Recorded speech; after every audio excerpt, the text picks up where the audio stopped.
பார்த்திபன் கனவு முதல் பாகம் சித்திர மண்டபம். உறையூர் தெற்கு ராஜவீதியிலிருந்த சித்திர மண்டபம் அந்த காலத்தில் தென்னாடெங்கும் புகழ் வாய்ந்திருந்தது.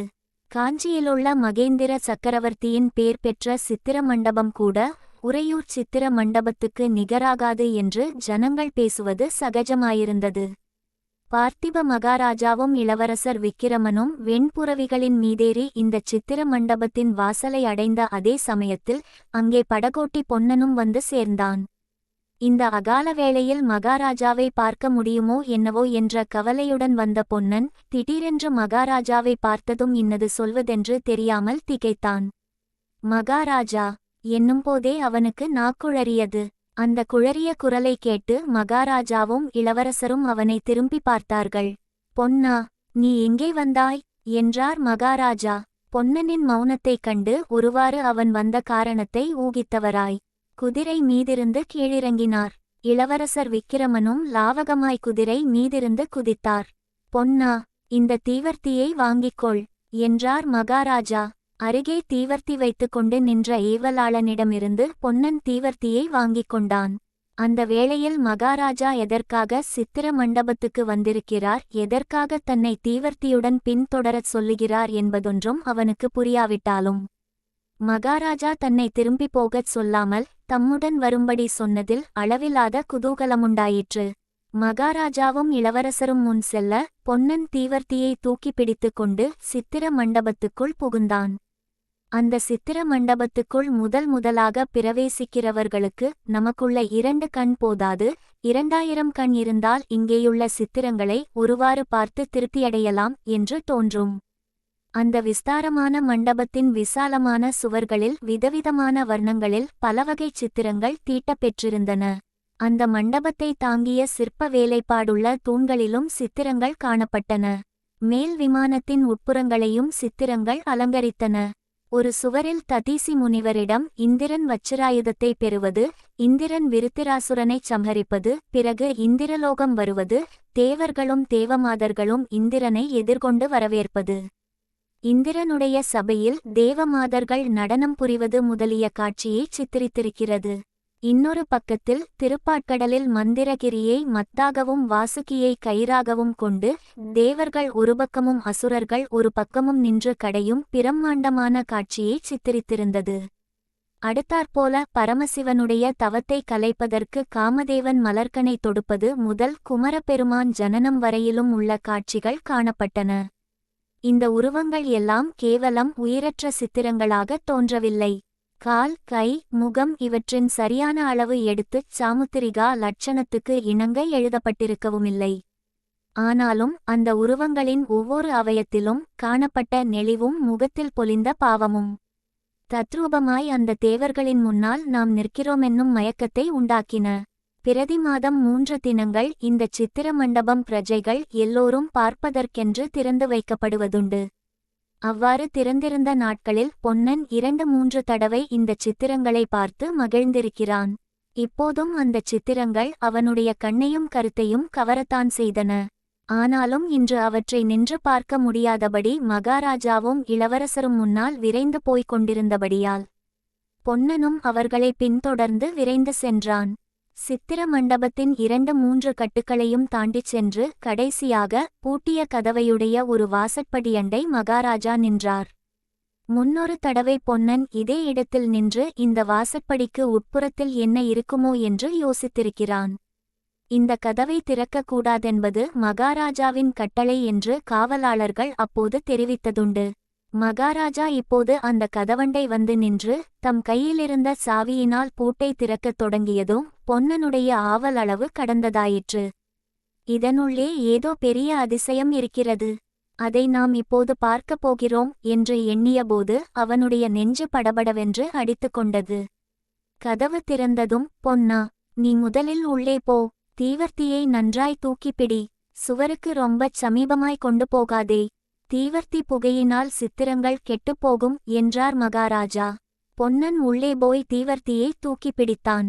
அங்கிருந்த சுவர்களிலும் சித்திரங்கள்தான் தீட்டியிருந்தன. ஆனால் அவை என்ன சித்திரங்கள், எதை குறிப்பிடுகின்றன என்பது அவனுக்கு தெரியவில்லை. பொன்னனுக்கு பின்னால் விக்கிரமனுடைய கையை பிடித்து அழைத்து கொண்டு பார்த்திப மகாராஜா அந்த இருள் சூழ்ந்த மண்டபத்துக்குள்ளே புகுந்தார்.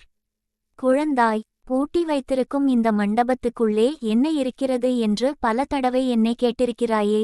உனக்கு இன்னும் கொஞ்ச வயதான பிறகு இந்த சித்திரங்களை காட்ட வேணுமென்றிருந்தேன். ஆனால் இப்போதே காட்ட வேண்டிய அவசியம் நேர்ந்திருக்கிறது. விக்கிரமா, இந்த மண்டபத்தை நான் வேணுமென்றே இருளடைந்ததாய் வைத்திருந்தேன். இதற்குள்ளே என்னைத் தவிர வேறு யாரும் வந்ததில்லை. யாரும் இந்தச் சுவரிலுள்ள சித்திரங்களை பார்த்ததில்லை. பொன்னா, தீவர்த்தியை தூக்கிப்பிடி என்றார் மகாராஜா. அவருடைய பேச்சில் கவனமாயிருந்த பொன்னன் சட்டென்று தீவர்த்தியை தூக்கிப் பிடித்தான். அதோ அந்த முதல் சித்திரத்தை பார். குழந்தாய், அதில் என்ன தெரிகிறது என்று மகாராஜா கேட்டார். யுத்தத்துக்கு படை கிளம்புகிறது. ஆஹா, எவ்வளவு பெரிய சைன்யம்! எவ்வளவு யானைகள், எவ்வளவு தேர்கள், குதிரைகள், எவ்வளவு காலாட்படைகள் என்று விக்கிரமன் வியப்புடன் கூறினான்.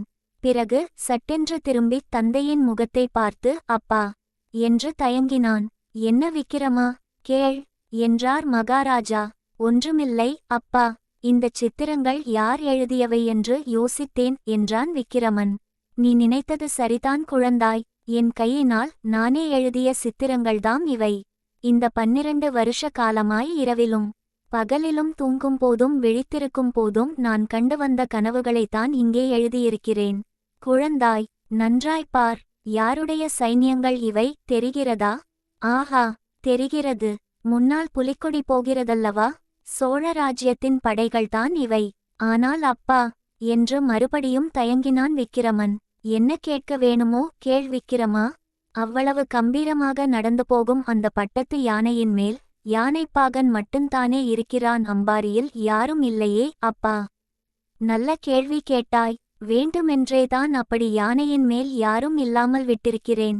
இந்தச் சோழ வம்சத்திலே எந்தத் தீரன் இம்மாதிரி பெரிய சைன்யத்தை திரட்டிக்கொண்டு திக்விஜயம் செய்வதற்காக கிளம்பி போகிறானோ அவனுடைய உருவத்தை அந்த யானையின் மேல் எழுத வேணும் குழந்தாய். தற்சமயம் இந்தச் சோழராஜ்யம் ஒரு கையலகமுள்ள சிற்றரசாக இருக்கிறது. வடக்கே பல்லவர்களும் தெற்கே பாண்டியர்களும் மேற்கே சேரர்களும் இந்தச் சோழ நாட்டை நெருக்கிச் சிறைப்பிடித்திருக்கிறார்கள். ஆனால் இந்த நாடு எப்போதும் இப்படியிருந்ததில்லை. ஒரு காலத்தில் நம்முடைய வம்சம் மிக்க புகழ் வாய்ந்திருந்தது. விக்கிரமா, உன்னுடைய மூதாதைகளிலே கரிகால் வளவன், நெடுமுடி கிள்ளி முதலிய மாவீரர்கள் இருந்திருக்கிறார்கள். சோழர் என்ற பெயரை கேட்டதும் மாற்றரசர்கள் நடுங்கும்படியாக அவர்கள் வீரச் செயல்கள் புரிந்திருக்கிறார்கள். அப்போது பல்லவர் என்ற பெயரே இந்த தென்னாட்டில் இருந்ததில்லை.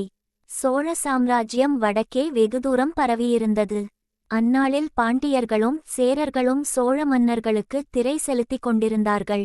கடல்களுக்கு அப்பால் எத்தனையோ தூரத்திலுள்ள அரசர்களெல்லாம் சோழ சக்கரவர்த்திகளுக்கு காணிக்கைகளுடன் தூதர்களை அனுப்பி வந்தார்கள்.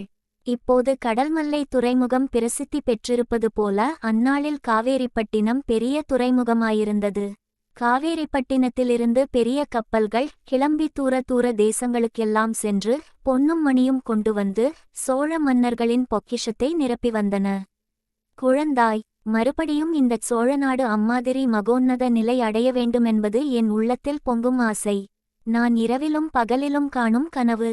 அதோ அந்தச் சித்திரத்தை பார். இவ்விதம் மகாராஜா ஆவேசம் கொண்டவர் போல் பேசிக்கொண்டு மேலும் மேலும் சித்திரங்களை காட்டிக்கொண்டே போனார். அடுத்த சித்திரத்தில் சோழ சைன்யம் ஒரு பெரிய நதியை கடக்கும் காட்சி காணப்பட்டது. பிறகு அப்படைகள் பெரியதோர் மலையில் ஏறிச் சென்றன. அப்பால் ஒரு பெரிய யுத்த காட்சி காணப்பட்டது.